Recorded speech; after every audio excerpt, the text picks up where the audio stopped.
Hello everybody, welcome to my channel. Don't forget to like and subscribe. Today's video will be about one of the famous novels in 1980 of the African literature, which is Devil on the Cross. Before going in details, I want to inform you that will be in every single month a video for books lovers. It can be a novel or educational book or any literary work, because there is nothing better than getting lost in a good book. During your vacation, I would love to support and encourage you in your reading efforts by uploading a video presenting a chosen book.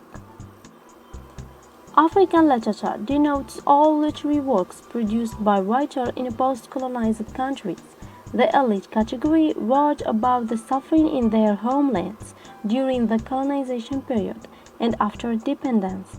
Many movements paved the way to the emergence of African literature.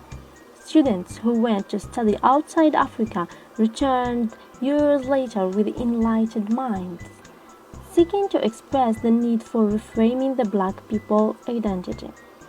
They wrote novels, plays, articles, and books after the independence. Devil on the Cross by Ngugi, written in Ngugi. The author dedicates the book is to all Kenyans struggling against the neo-colonial stage of imperialism, even if, after its translation to English by the same writer in 1982, the book is still considered with Africanity in terms of orality, names, traditions, symbols, and idioms. Thus, Devil on the Cross is an excellent literary piece of art by excellence. So, let's go to the plot summary. Devil on the Cross tells the story of a young woman, Waringa, who had lost both her job and boyfriend and tries to commit suicide to flee modern Kenya. The heroine has always seen a nightmare that pictured the crucifying of the devil instead of Jesus. Her boss Kihara has fired Waringa, the secretary, after her rejection of being his part of Candy. That problem led to her separation from her beloved. Because of the difficult situation Waringa found herself in, she decides to head back to her old village, Ilimog. In the bus, an invitation of Devil's Feast, which takes place in Ilimog, has been given to Waringa.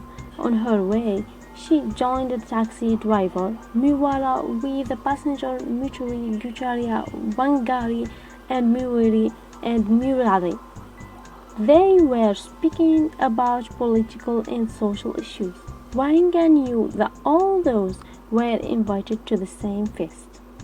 The feast is the place where the robbers and thieves meet to compete over the 7 professional robbers and thieves in Kenya.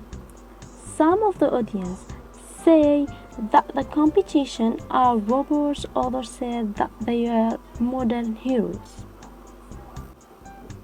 Waringa and Wangari decides to stop the feast of the devil and clean up Kenya. The former took the mission of calling the police. Later, she discovered that the police are merely the servant of the robbers. The latter decides to enlighten the classes of the society, and she succeeds. Unfortunately, the police arrested her later. Waringa completed her study to become an engineer. And more independent, and had a deep self-acceptance thanks to what has happened in the Devil's Feast. She fell in love with Gucharia, who was a musician. When he wanted to have his parents' blessing of his marriage, Waringa was surprised that Gucharia's father is the old rich man who has robbed her once. The father had a step to save his family's name. He tried to convince her to come back to him and leave his son. She decides to stop the exploitation of her body and mind in blink of an eye and with cold blood. She shot him, letting him die. As she went out of the house, letting the old rich man within his blood, she met 2 robbers who competed in the feast 2 years ago. She courageously shot them too.